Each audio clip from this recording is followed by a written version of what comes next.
Well, I want to thank Bradley for having me here, and Jonathan as well.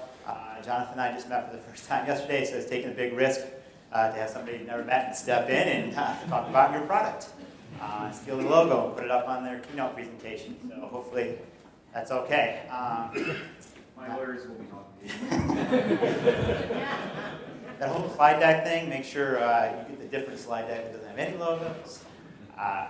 But as Bradley introduced, I'm a high school math teacher from Zeeland, Michigan, so the West Coast, which is really the most beautiful coast in the Midwest. The fresh coast, no salt water, no sharks, so please come join us anytime you'd like to. And I've been working in this high school for the past 8 years now, and been fortunate enough, we've been in a one-to-one iPad situation since iPad 2s have come out. So jumped headfirst into creating iBooks for my students in my classroom, and I've just fallen in love with what that allows me to do with my face-to-face time while I have them in the classroom. So today I want to show you a little bit about my journey with Hype and how I use it. Believe me, it is at a much lower level, and I know there's a lot more power in Hype than what I'm using it for. But maybe that will encourage you that anybody really can use it. It's that simple of a piece of a software.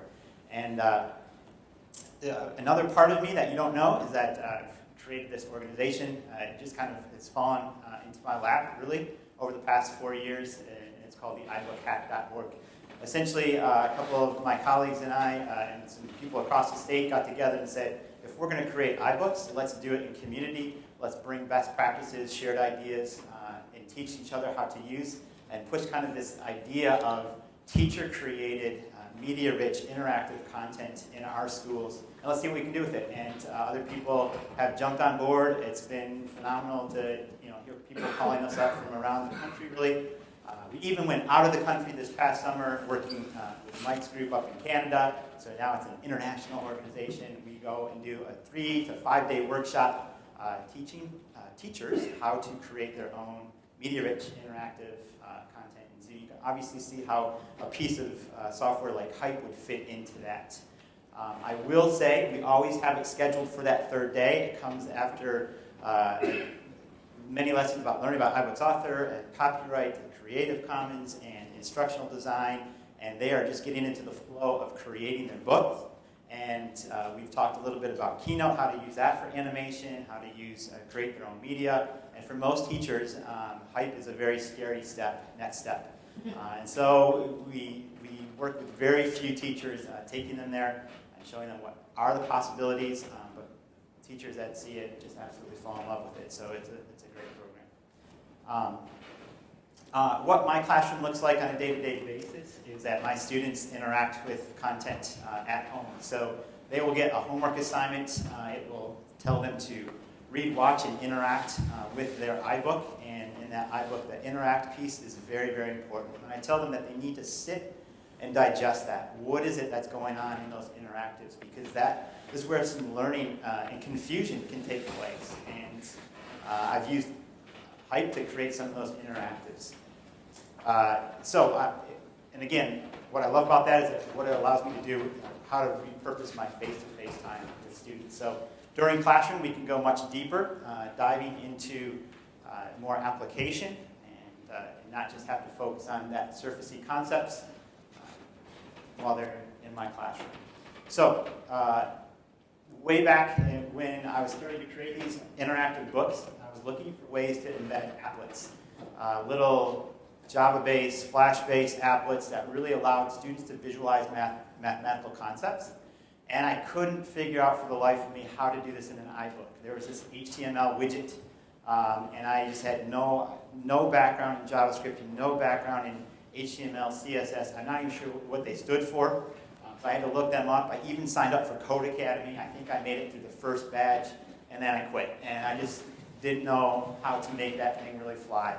And this was probably right around 2012, 2013. Somebody turned me on to Hype after having downloaded Xcode and tried iAd Producer and tried Adobe Edge. And things were just cool, but man, way beyond me. And what I was really looking to do was embed this HTML widget, which I could copy an iframe code and create this little widget, and that would stream that widget into my iBook, so the student wouldn't have to leave their iBook and go out to the web and, ooh, YouTube, ooh, let's go shopping, oh, let's text message. And they were staying close to the learning, and so that's really where I started to fall in love with Hype and just the simplicity of creating this little HTML widget and copying and pasting an iframe code into that widget and sending it off to my students inside their book. So I mentioned a little bit about my students' experience. I'll take you into how that kind of functions, I think. Here we go. So they'll go into iTunes U. iTunes U hosts all of our courses, I should say all of my courses. Up in the top left-hand corner is my geometry course. We'll go into geometry. My students will tap on their course. It will open up. They'll go to the day. Every day gets a new post. So we were talking about biconditional statements. And this is, we were talking the other day. Oh, my students are just learning about the, sorry, I'm going to math nerd out here a second. The inverse, converse, conditional, contrapositive. Okay. Whew. All right, back. So I'm just going to select day 14 here to see. So students will go into day 14. They'll see down here at the bottom where they have to complete a task.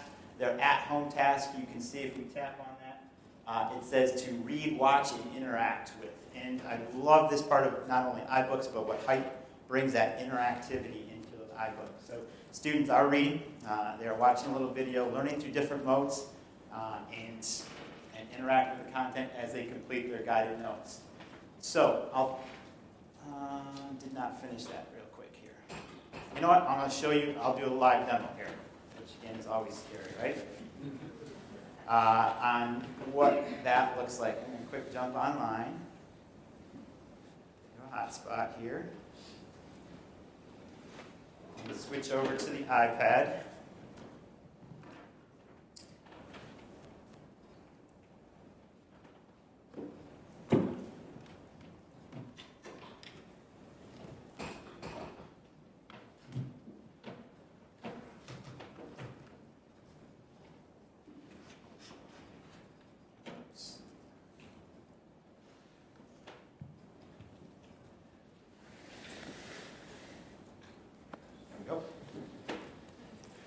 So I'm going to jump actually to an iBook that I made just specifically for this conference, which I think would make a great t-shirt. Just saying.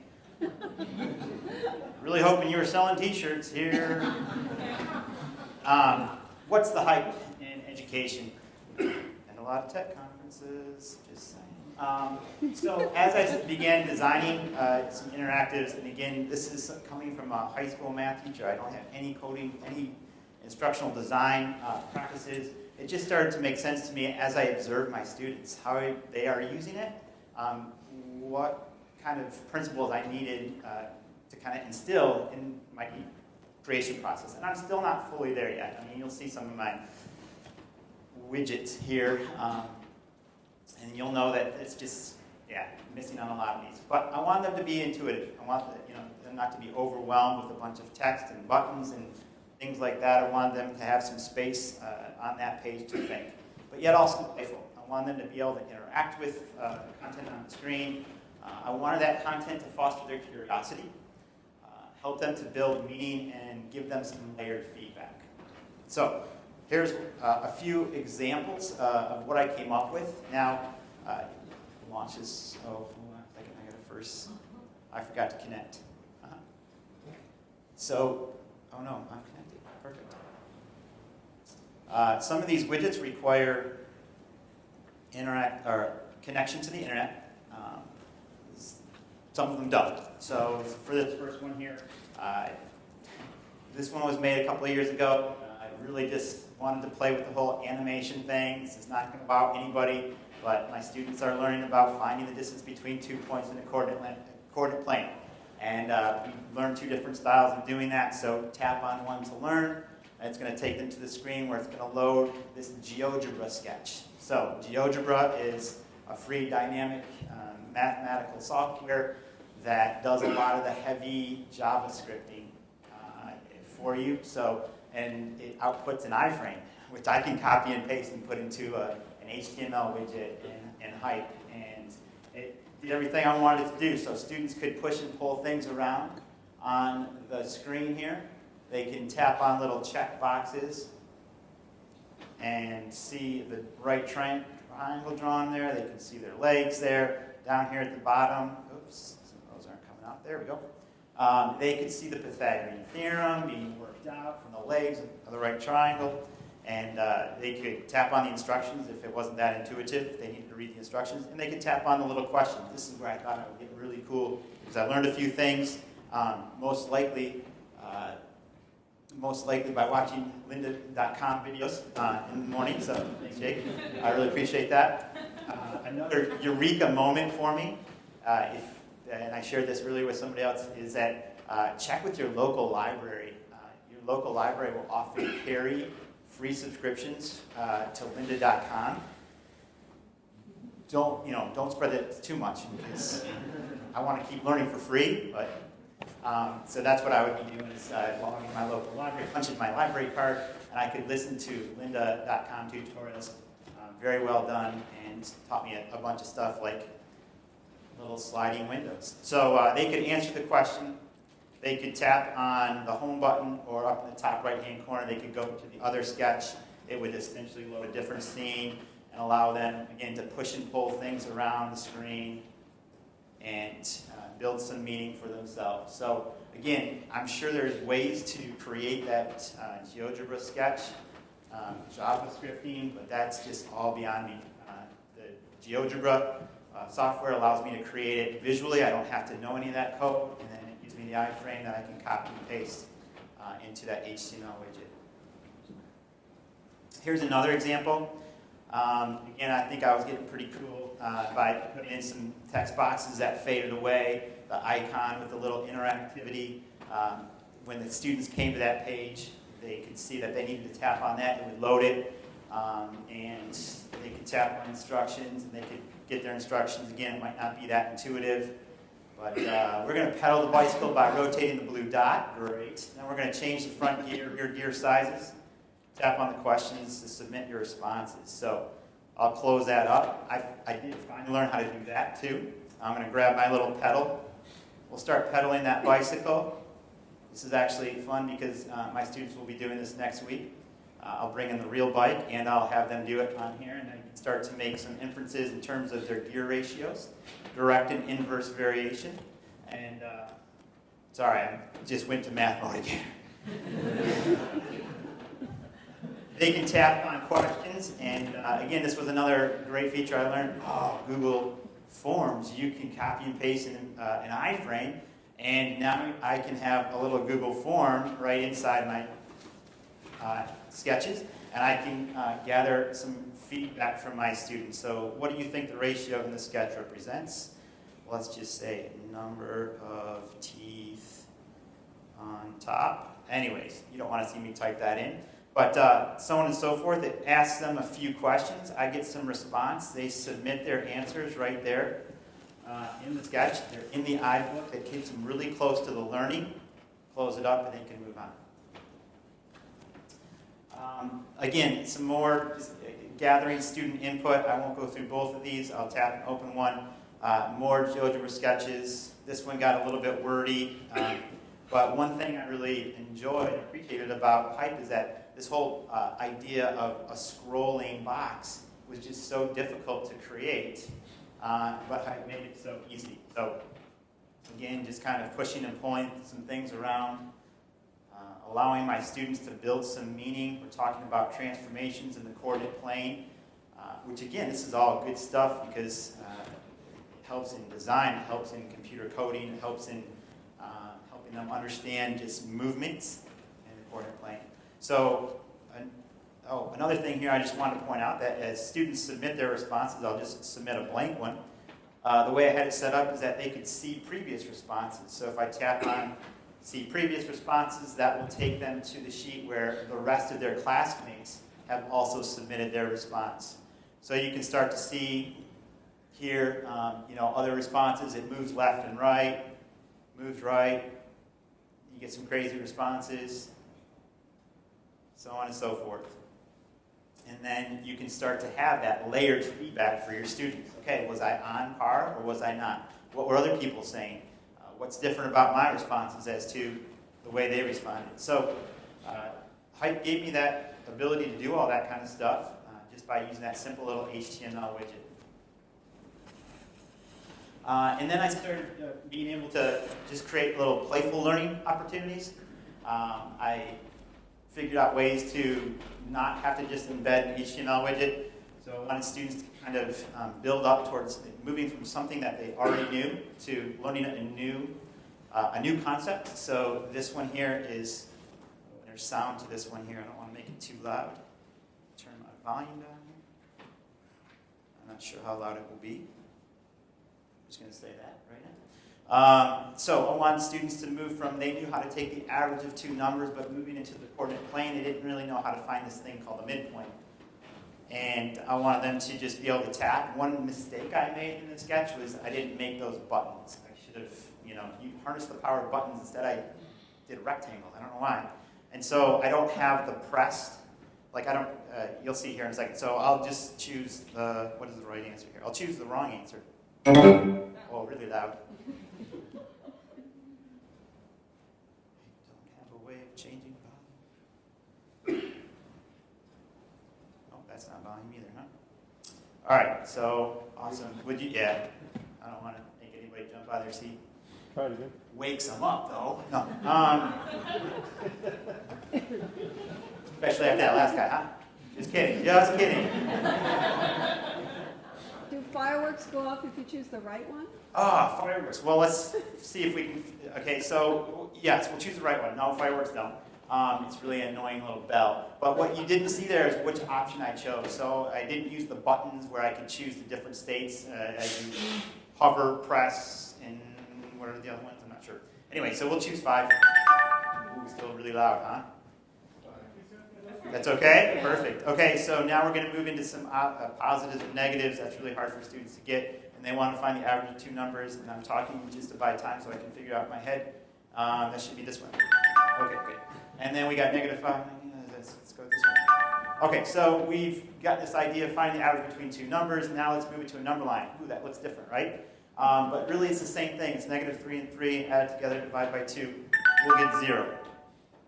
But if I make a mistake here, let's just say 0 again, then it's going to give me a little bit of layered feedback. All right, great. Let's just slide some things in. But it's helping my students learn through this playful interaction, getting a little bit of feedback, going back to the problem, applying it to that next step here. So what was our answer? -1.5. And then just getting them some vocabulary here. Another word. It is not the tweener point, as you might think it's the middle point or the midpoint. And then moving that into the mathematics. And again, I wish I had it where it would select it and change the color. So we'll do t plus s divided by 2. And there you go. And then now we're just moving into the general case, so helping them move from very specific cases down out to general cases, helping them to just synthesize that a little bit. So we got x plus x2. There you go. Congratulations, you've earned 8 experience points. And they count for nothing. I don't give them anything for that. And this is actually code that I stole off of one of the hype documents that you guys put out there on your form. And it had a little bit of JavaScripting. And teachers are great at copy and pasting. That's what we do, right? We copy quite a bit. And we also copy and paste. Because everything is stolen when it comes to it. But no, they were very kind in sharing some hype documents that had a little JavaScript that if you pressed one button, then it recorded it as the correct answer. If you pressed another button, it recorded as the wrong answer. As you can see here, there was only actually 8 questions, so everybody ends up getting 8 experience points. I just thought that was cool, and I don't know what it means. I would love to learn how to do something with that number, how to send that to an LMS that gives them automatic points or something like that, or automatically emails me. That might be on my wish list of things to learn. So that's just some playful interaction. Here's another one coming from the world of algebra. Students always struggle with this idea of domain and range. So trying to get them to look at it in a little bit of a different way. And again, this is just similar to Keynote, just building slides with images, a few sounds here. So they are to read the instructions down there on the bottom. Click on the light switches, and I wish I would have made them light switches. At least I made them buttons this time. Now they have that change of state, so you know what you're looking at. Helping kids kind of understand domain and range. Clicking back and forth. Maybe just wanting to annoy their parents. Hey, listen to this. The light switch is on. Who turned the light on? Changing some, again, just different graphs. We're going to work through the different examples. You got 3 examples over there on the right-hand side. So they're clicking through the different examples.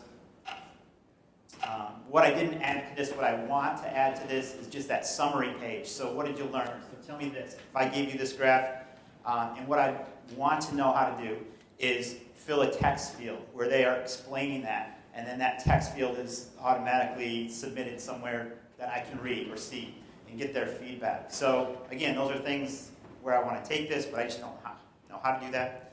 I'm sure one of my students probably does. Should probably just ask.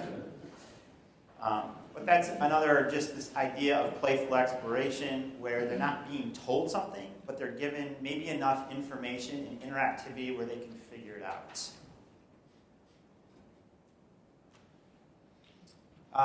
Okay, so moving forward then, I also started kind of figuring out, by observing my students, a lot of students will hold their iPad in portrait instead of landscape, and it really bothered me because I love landscape.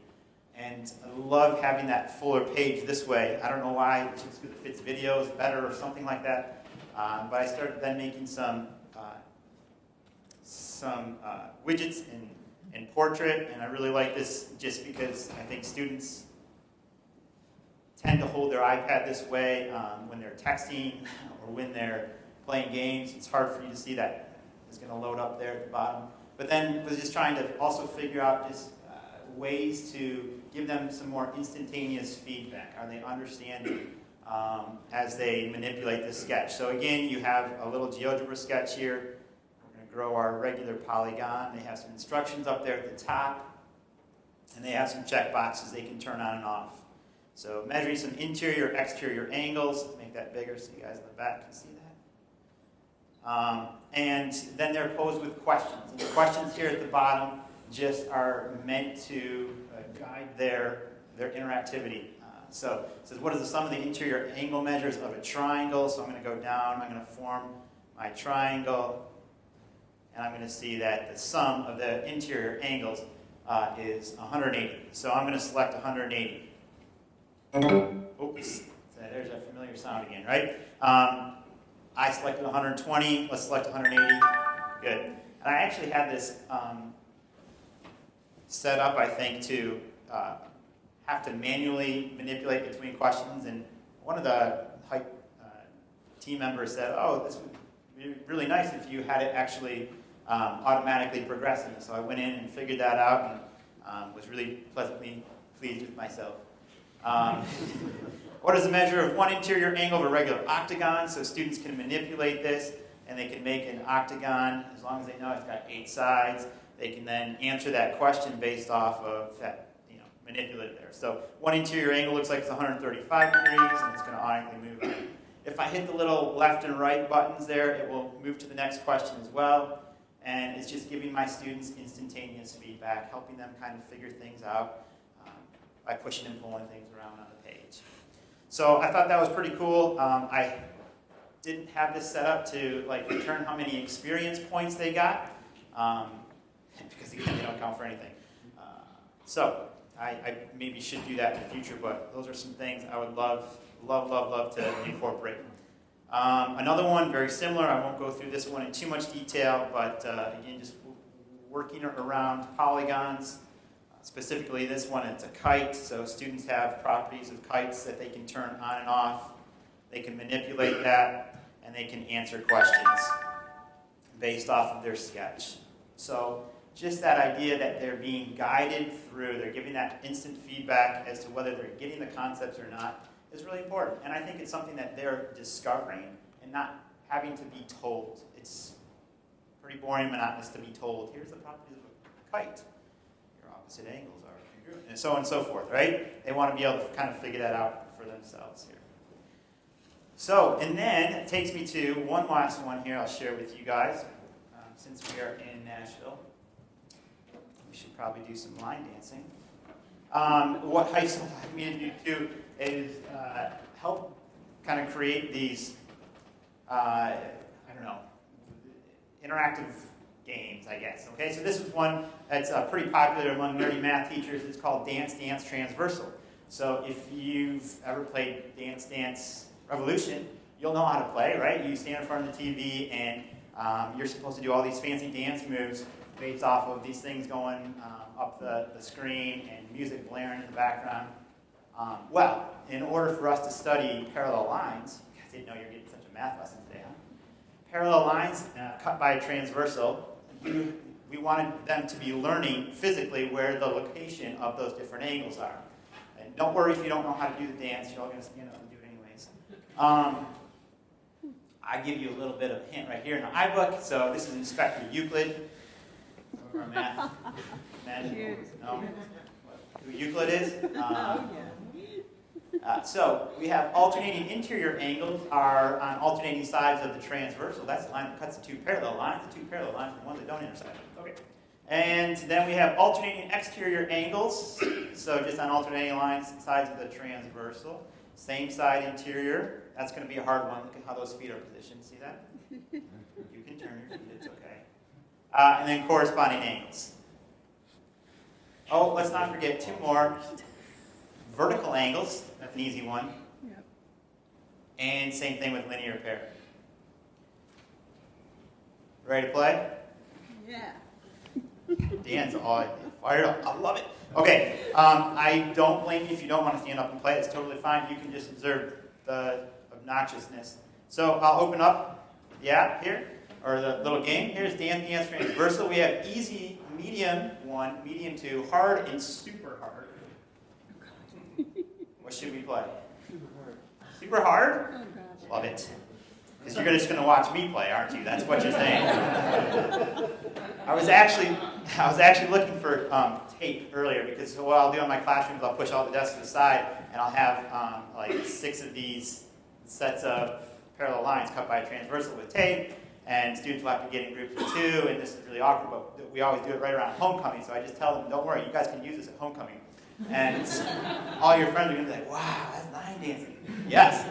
And I kid you not, last year I'm walking down the hallway, and in the little cove after school, we had our pep assembly. After school, kids are waiting to get picked up. I caught a girl line dancing. Dance transversal line dancing. And it was awesome. I'm walking down the hallway, and I turn my head and look down this cove, and she's like, wait, we do this, then we do this. She's telling her friend. And I just looked at her, she looked up, she's like, you didn't see that. I did too see that, and it was awesome. So there's this idea of kinesthetic learning, right? Some of us just learn in different modalities, and for kids to be able to put their feet in specific locations helps them to learn that positioning. So here we go. I think the music might be a little loud, I don't know. Super hard. Ready? Be you ready to crank down the volume? I don't want to blow anybody out of their seat. And I don't really have any parallel lines here, so you won't know if I'm doing it right or wrong. Anyways, here we go. All right, here we go. Ready to come up the screen? That's alternating interior angles. That's this one. Spin corresponding. You guys didn't learn about spin. That's a part of this. What side? Oh yeah, same side interior angle. Alternating exterior angles. That's like really far apart. Then back to alternating interior, and then vertical angles. That's nice and easy. Whew, get a little breather. Uh-oh, here they come. Corresponding, I don't even know. Same side interior, linear pair. Whew. And then spin, alternating exterior angles. So you got to spin around 180 degrees. All right. Oh yeah, thank you.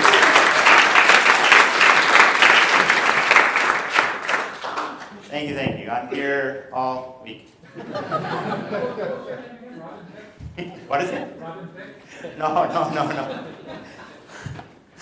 So that is a little bit about how I use to multi-type to create little interactive widgets. I'm going to slide back over here to my keynote. I just only have one or two more slides. So I'll put that. And obviously, I'm still learning as I go. There's so much more I want to learn and be able to do, as you can tell.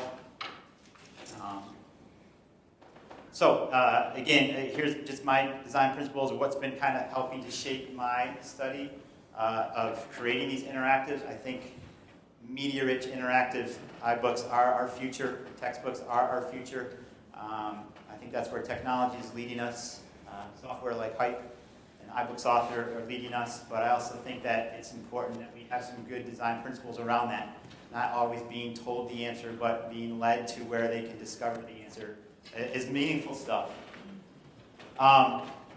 Where's Hype going in education? I would love to see Hype being utilized more at the high school level. We talk about in the Apple ecosystem this movement of Swift. That is a huge push for Apple right now, is to have kids programming using Swift and app developing using Swift. But why can't Hype be a part of that? Or why can't that be something where high school tech teachers, computer programmer teachers are helping kids to animate? I remember the first time I learned that Keynote could do a magic move and the animation effect that created. And it was like, this is so cool. And from there on, it was then discovering Hype and what you could do with this idea of keyframing and movement across the screen. And it was like, I need to know more of this. I want to know more of this. And I think that's just so engaging. So I'd love to see more of that movement at the K-12 level. Huge movement towards coding. Again, obviously with the ability to do your own JavaScripting inside that program, it makes sense. So a question there is, where do you see Hype in education? It's more of where is that going?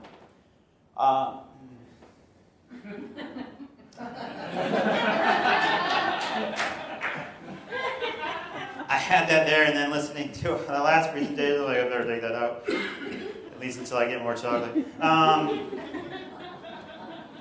Just kidding. No, I appreciate the feedback that you guys do give, and you guys have always been very responsive, and so this is more of just for things that when I compare like Keynote to Hype, and I say, oh, why can't I edit this shape? Why can't I just go into format and make shape editable and move it and make it so love to see like something like that. And I don't know. I was supposed to take this slide out, wasn't I? Sketchpad integration. For me as a math teacher, I want my students to be able to write right in their iBook. So how is it that I can program that or put that in there and allow them to write over a picture, draw over a picture, plot their own stuff? Fillable text boxes, resources for JavaScript noobs like myself. Are there ways to create templates for drag and drop sorting and give some sort of feedback to users? And then I just threw this one last listening to the last presentation too, because I want to jump on the 7,001 person to say only mask on the right. I don't even know what that means.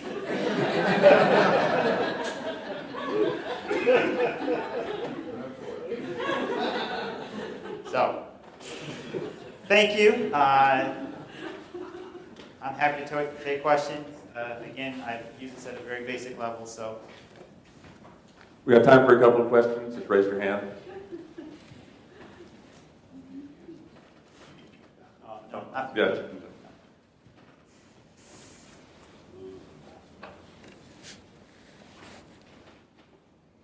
So a lot of what you showed is also reminiscent of HyperCard stats that I saw, and I was wondering maybe HyperCard just wasn't that pervasive back then, but I was wondering, because HyperCard's been dead for a while, now you're doing things this way.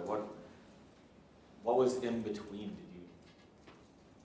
Yeah, honestly, it was a school with no technology. It was an overhead projector, and it wasn't really until our school went one-to-one with iPads that, as a teacher, I felt the freedom that I had to dive into creating interactive content. So. Any other questions?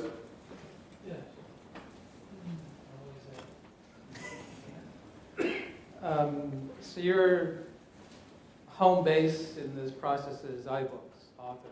Yes.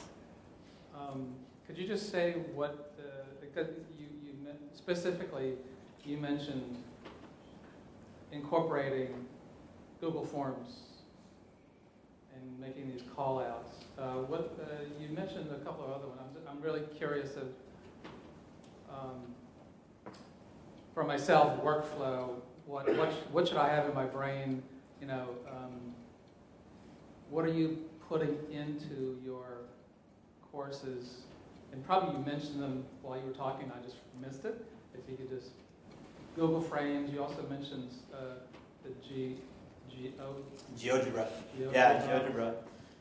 Desmos is another web-based, interactive, free tool for creating mathematical animations. I'm sorry, the name again? Desmos, D-E-S-M-O-S. And it's just an online web-based calculator, graphing calculator, essentially. Those are my go-to tools. So mashing up a Geogebra sketch that students can manipulate. Now you can make those viewable offline. However, I choose to keep the online component there, and then mashing that into a height document and creating some border around it or some text around that or some of those call-out boxes sliding in and out. And then the students submitting to you back and forth from within the iBook? Did I hear that correctly? Yeah, so that's a Google form being streamed into the iBook through an iframe, essentially, the HTML widget with the copy and pasted iframe. Stuff that even I could do? Oh yeah, it's copy and paste. I mean, it's a real easy workflow. So a Google form allows you to send out, or it allows you to copy their iframe code. So that's all I would do is in Hype I would select that HTML widget and make that box the size of the canvas essentially, or whatever dimension I needed it to be. And then I would copy and paste the iframe code into that little text box that drops down. I'm not sure what that's called, the technical term for that, but and it would suck that into that frame there, and so it'd be viewable inside the book. Thank you. Yeah. Well, one more question. So do you have any metrics on how student performance has improved or interest levels have improved since adding these these interactive constructivist tools? Maybe you have one section you're using this in, one you're not, or older sections that you didn't use it in and now you are? Yeah, about the only thing I can compare it to is older sections that I was not using these types of books in compared to newer sections. And so I think the statistics are a little bit, and I do have the metrics on it, so I've gone back and I've compared class averages on their summative assessments in years past to averages now, since deploying the iBooks to my students. And they're much higher. They're at least 3 to 6% higher, which is 1 to 2 letter grades higher, moving from a B- to a B+, or that's very substantial. And I think it's a little bit skewed, mainly because, again, what the iBooks allow me to do differently in my face-to-face time. Now during class, I can get around to every single student, and I can ask them, how are they doing? What are you struggling on? How can I help you? Whereas before, my classroom structure was very traditional, where I'd be standing in front of it for 20, 30 minutes, doing some guided problems, then sending them home to then practice those problems on their own, which they didn't have any kind of resource available, if their parents weren't able to help them out or something like that. Now they have access to me. So part of it is the flipped model, and part Absolutely. of it is just the interactive tools. Yeah, absolutely. Yeah, and I think there's some frustration around it because students who are used to doing school really well, this whole idea of having to learn on your own is a difficult concept to swallow and get a hold of, and it creates confusion.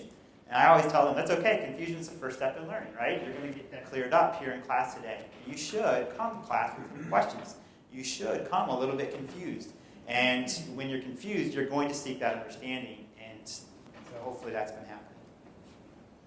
Okay, last question. We hope to hear that your student who's practicing transverse dancing outside of class has shown an increased interest in mathematics. Yeah, that's good to see. She's what I like to think, so the backstory on this girl is that she's also like this future Olympic gymnast. She's a freshman, and she's gone on, the last year alone, was 4 different Big Ten college visits. Like, you're a freshman, you can't drive a car. How are you making decisions about going to the University of Kentucky or U of M or Alabama, and how are you being recruited? She's like, well, I'm not good at gymnastics, and they start recruiting early. So I think that it's the Dance Transversal that's really having an impact on her flexibility, balance,